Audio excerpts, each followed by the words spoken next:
कैसे लगे तुम्हें? नए नए आइडियाज लेकर आए डिजाइनर्स, क्लाइंट्स बहुत खुश हो जाएंगे। काम बाद में कर लीजिएगा, पहले चाय पी लीजिए। आपके लिए आपकी पसंद की अदरक वाली चाय बनाकर लाई हूँ।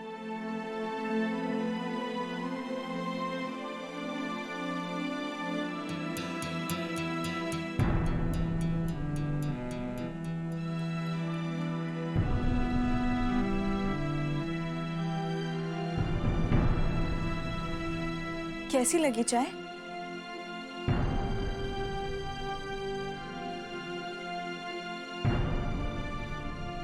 यश भैया, आप सबके सामने नहीं कह सकते, लेकिन अपनी भाभी से तो बात कर ही सकते हैं ना।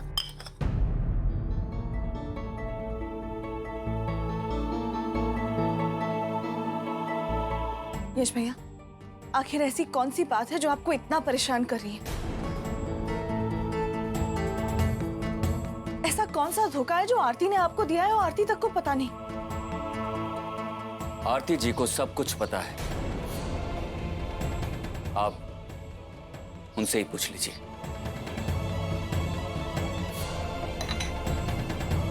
यश भैया, विदित तुम भी ना, अरे सुबह सुबह ये टॉपिक छेड़ने की क्या जरूरत थी? कितना खुश था यश, क्या फायदा बताओ मुझे? है अब तो पता चल गया ना कि आरती झूठी है। पहले मैं भी यकीन नहीं करता था, लेकिन अब बुआ जी की बातों पर धीरे धीरे मुझे भी यकीन होने लगा है कि आरती पे विश्वास करना बेकार है, और तुम भी ना उसकी तरफदारी करना बंद कर दो। ऐसी बात नहीं है, सुनिए मेरी बात तो सुनिए। देखिए, मैं आरती की तरफदारी नहीं कर रही हूँ।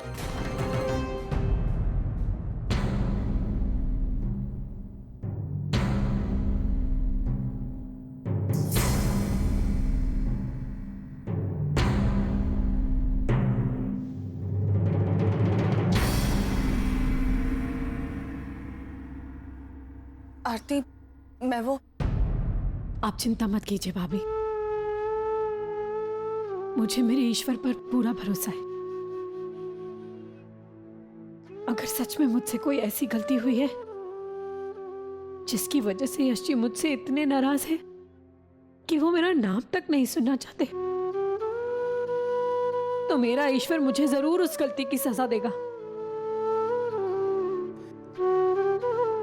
और अगर ये सिर्फ एक गलतफहमी है तो मेरा ईश्वर ही मेरी इस गलतफहमी को दूर करने में मेरी मदद करेगा। फिर देखना, सब कुछ पहले जैसे ठीक हो जाएगा। मैंने कहा ना आपसे, आप चिंता मत कीजिए, मैं हार नहीं मानूंगी, नहीं मानूंगी।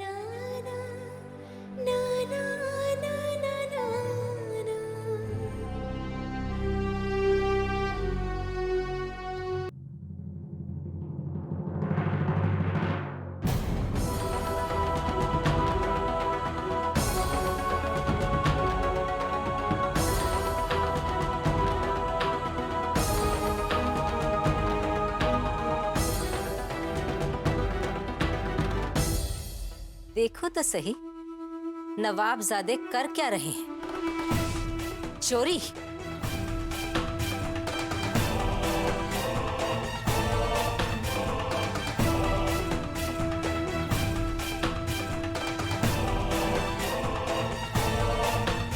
मेरे भगवान की कसम, छोटे घर से आया है ना, अपना रंग तो दिखाएगा ही, और कर भी क्या सकता है। चल मेरे साथ, अभी भैया को बताती हूँ। पंकज, बाबूजी,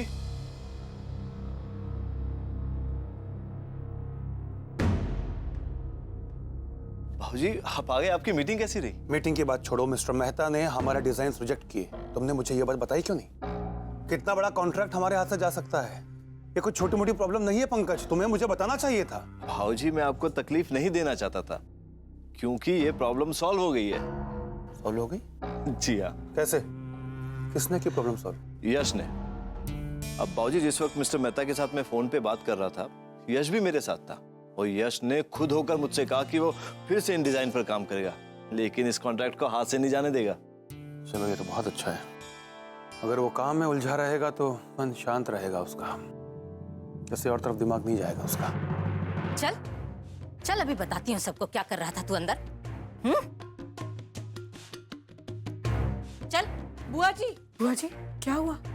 आप बच्चों को ऐसे क्यों डांट रही हैं? क्या किया इन्होंने? क्या किया? तुम्हारे लाडले ने मेरे भैया की तिजोरी में से पैसों की चोरी की है।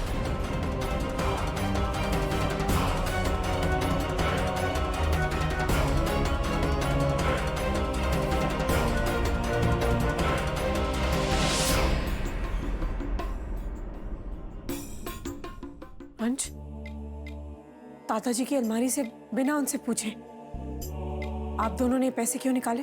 अब दोनों ने नहीं, सिर्फ अंश ने। पलक तो नादान है, अंश ने ही उसे उकसाया होगा चोरी करने के लिए। बुआ जी प्लीज, बच्चों के नाजुक मामलों को बहुत समझदारी से सुलझाया जाता है। ये चोरी जैसा शब्द यूज करके आप... चोरी तो चोरी ही होती है ना आरती, चाहे चाशनी में लपेट के बोलो, चाहे सीधे सीधे। अपनी गृहस्थी तो सहेज कर रख नहीं पाई तुम, और मुझे सीखते रही हो कि कौन से मामले को किस तरह निपटाना चाहिए। वाह। चल चल चल, अभी भैया को बताती हूँ क्या हो रहा है इस घर में। बुआ जी। चल भैया, भैया ये देखिए क्या हो रहा है इस घर में। देखिए। क्या हुआ, क्यों शोर मचा रही हो? बात ही ऐसी हुई है भैया, अनर्थ हो गया है। इस लड़के ने आपकी अलमारी में से, आपकी तिजोरी में से पैसे चुराए हैं।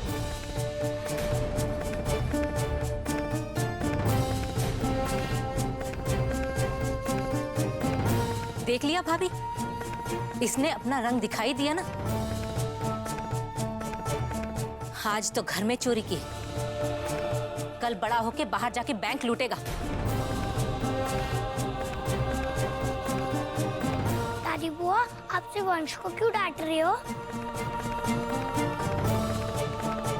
अलमारी की चाबी तो मैंने दी थी अंश को। सुन लिया आपने भैया, एक गंदी मछली पूरे तालाब को गंदा कर देती है। इसमें पलक का कोई कसूर नहीं है, दिन रात इस बदमाश लड़के के साथ रहती है, इसकी संगत का कुछ असर तो पड़ेगा ही ना। भैया आज आप इस लड़के को ऐसी सजा दीजिए कि ये जिंदगी भर ऐसी करतूत दोबारा ना करे।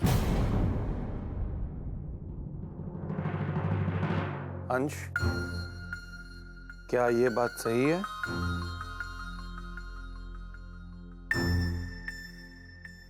अंश बेटा, मैं आपसे कुछ पूछ रहा हूं, बोलो। ये कुछ नहीं बोलेगा भैया, अपनी मां पर जो गया है, सर पटक के मर जाएंगे तब भी इसकी जुबान नहीं खुलेगी। लेकिन आज मैं इससे सच उगलवा कर ही रहूंगी। बोल, क्यों चुराए तूने इतने सारे पैसे? कौन से खिलौने खरीदने थे? साइकिल खरीदनी थी या बड़ी वाली बंदूक?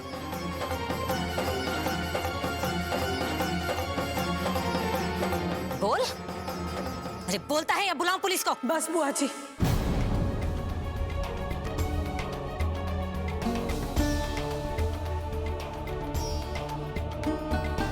माफ कीजिएगा, लेकिन आप मेरे बच्चों से प्लीज इस तरह बात मत कीजिए। मानती हूँ बाबूजी से बिना पूछे इन लोगों ने उनकी अलमारी से पैसे निकाले, लेकिन इस उम्र में ऐसी हरकत के पीछे जरूर कोई और कारण होगा। चोरी समझकर नहीं निकाले होंगे इन लोगों ने ये पैसे। आप एक बार शांत होकर इनसे पूछिए तो। सुन लिया आपने भैया, आप तो हमेशा मुझे ही गलत कहेंगे, लेकिन आज बताइए आरती गलत है या नहीं? वो अपने बेटे की बदतमीजी को, उसकी चोरी को छुपाने की कोशिश कर रही है या नहीं? आरती को तो महारत हासिल है ही अपनी गलतियों को छुपाने में। अब आज उसका बेटा भी वही हथकंडे आजमा रहा है।